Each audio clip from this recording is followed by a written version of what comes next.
Porfirio Díaz nació en Oaxaca el 15 de septiembre de 1830. Con apenas 3 años perdió a su padre en una epidemia de cólera. Muy joven se hizo cargo de su familia. Aprendió carpintería y otros oficios. Ingresó al seminario en 1843, pero lo abandonó para estudiar leyes en el Instituto de Ciencias y Artes de Oaxaca. Sin terminar la carrera, dejó los estudios en 1855 para apoyar la Revolución de Ayutla, que combatía al presidente Antonio López de Santa Anna. Inició así su carrera militar, que lo llevó hasta la cúspide del poder. Durante la rebelión, Díaz fue nombrado jefe político de Ixtlán, y al triunfo de los sublevados, el presidente Comonfort le otorgó el mando militar del Istmo de Tehuantepec. En 1860, a los 30 años, Porfirio Díaz salió por primera vez del estado de Oaxaca para pelear en el bando liberal durante la Guerra de Reforma. Después de la derrota conservadora, Francia decidió intervenir en México en apoyo de los monárquicos. En la batalla del 5 de mayo de 1862 contra las fuerzas francesas, Porfirio Díaz se convirtió en uno de los pilares de la victoria mexicana. Entre 1864 y 67, Díaz se distinguió por sus acciones militares en el estado de Oaxaca, entre las que se cuentan las batallas de Miahuatlán y La Carbonera.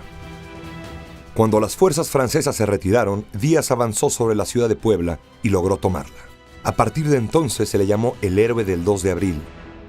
Con 37 años y 37 victorias, Díaz se retiró de la vida militar y partió rumbo a Oaxaca, donde el gobierno le obsequió la hacienda de La Noria. En 67, Díaz participó en la elección presidencial contra Juárez, pero resultó derrotado. En 71, lanzó su candidatura en los comicios en los que participó Juárez, así como Sebastián Lerdo de Tejada, pero perdió nuevamente.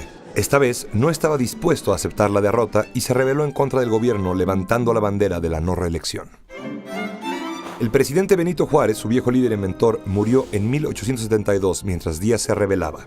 Aunque presentó su candidatura a las elecciones de 72, Lerdo fue proclamado triunfador. Entonces, Díaz se retiró a Tlacotalpan, Veracruz, para dedicarse al cultivo de caña de azúcar. En 1876, cuando Lerdo se dispuso a reelegirse, Díaz ideó el Plan de Tuxtepec y se rebeló para derrocar al gobierno. Consiguió la victoria y ocupó el poder como presidente provisional y después de las elecciones de 77 como presidente constitucional. Después de décadas de guerra y destrucción iniciados en 1810, los mexicanos de la época anhelaban la paz, el orden y el progreso, y por ello aceptaron el régimen de Díaz a costa de la libertad política. Al llegar al poder, Díaz comenzó un proceso que le tomaría 12 años: someter a sus adversarios y construir el poder personal, patriarcal. Para pacificar el país fue duro hasta llegar a la crueldad, como él mismo dijo, pero prefirió atraer a sus opositores con obsequios y cargos. Al cumplirse su primer periodo de gobierno, Díaz permitió que su compadre, el manco Manuel González, ocupara la presidencia. 4 años después, en 1884, se presentó nuevamente a los comicios y volvió a la presidencia. Ya instalado en ella, sucesivas reformas a la Constitución le permitirían reelegirse después indefinidamente. Los poderes legislativo y judicial se sometieron durante el porfiriato al poder ejecutivo. Los diputados, más que elegidos, eran nombrados por el presidente Díaz. Lo mismo sucedió con los gobernadores de los estados y aún con autoridades menores. El periodismo, salvo notables excepciones, era complaciente con el presidente. Tras los años de marcado anticlericalismo durante los gobiernos de Juárez y Lerdo, bajo Porfirio Díaz hubo tolerancia hacia la Iglesia Católica. El arreglo de las finanzas públicas que emprendió el ministro de Hacienda Matías Romero y que continuó José Ives Limantur fue decisivo para el progreso material que caracterizó al porfiriato.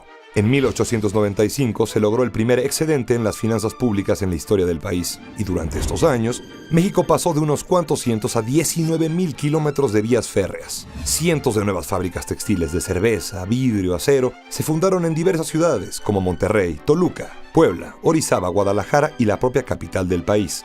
Las antiguas ciudades, con sus construcciones heredadas del virreinato, se poblaron con nuevas mansiones y edificios públicos. En el campo, los ingenios azucareros se convirtieron en verdaderas explotaciones industriales. A pesar de los logros financieros y materiales, por entonces, 1 de cada 2 niños moría antes de cumplir el año de edad. El 80% de la población era analfabeta. La propiedad se hallaba concentrada en pocas manos y la desigualdad social era palpable. La primera oposición seria al régimen de Porfirio Díaz ocurrió con la aparición de Regeneración, periódico publicado por el anarquista Ricardo Flores Magón. Las huelgas obreras de Cananea en 1906 y de Río Blanco un año después, que terminaron en sangrienta represión, se convirtieron en presagios de la revolución que se gestaba bajo la superficie aparentemente calma del país. En 1908 apareció en la revista Pearsons una entrevista al viejo presidente. Porfirio Díaz declaró que esperaba paciente a que el mexicano escogiera un gobernante y él pudiera retirarse de su puesto. La entrevista desató la competencia política en el país. Muchos no creían que Díaz quisiera en verdad dejar el poder, pero decidieron tomarle la palabra. En efecto, Porfirio Díaz decidió presentarse una vez más a las elecciones que se celebraron en 1910 y se reeligió pasando por encima de los votos.